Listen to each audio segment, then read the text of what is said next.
Hyderabad Kukatpally police station పరిధిలో విషాదం నెలకొంది.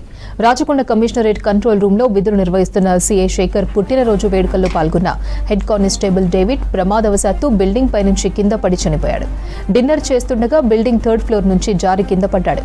తలకు తీవ్ర గాయం కావడంతో అక్కడికక్కడే చనిపోయాడు. మృతుడి భార్య ఫిర్యాదుతో పోలీసులు కేసు నమోదు చేసుకుని దర్యాప్తు చేస్తున్నారు. 9:30 గంటలకు మనకు హాస్పిటల్ నుంచి ఇన్ఫర్మేషన్ వచ్చింది. కుక్కట్పల్లి ఇన్స్పెక్టర్ ముత్తు గారికి ఇట్లా హెడ్ కానిస్టేబుల్ హాస్పిటల్కు తీసుకొని వచ్చారు, ప్రైమ్ హాస్పిటల్కు చనిపోయి ఉన్నాడు అని చెప్పేసి ఎమ్మెల్సీ మీద ఫోన్ కాల్ వస్తే ఇమీడియట్గా కేపీహెచ్బి ఇన్స్పెక్టర్ వెంకటేశ్వర్లు అక్కడికి స్పాట్ మీదకి పోయిండు. శేఖర్ అనే ఇన్స్పెక్టరు రాచకొండ కమిషనరేట్లో కంట్రోల్ రూమ్లో పనిచేస్తున్నారు. వాటి పుట్టినరోజు సందర్భంలో అందరికీ పిలిచి ప్రార్థనలు చేసి ఇంట్లోనే డిన్నర్ ఏర్పాటు చేసిండు. ఆ డిన్నర్కి హెడ్ కానిస్టేబుల్ డేవిడ్, ఆయన 59 years ఏజ్ ఉంటుంది, 1st బెటాలియన్ పనిచేస్తుండు.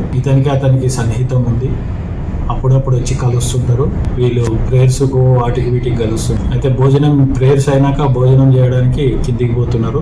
అయితే ఈయన బాత్రూమ్ కోసము అది చిన్న 70 నుంచి 80 గజాలలో ఇల్లు కట్టారు. ఆ మెట్లు అనీవెన్గా ఉన్నాయి.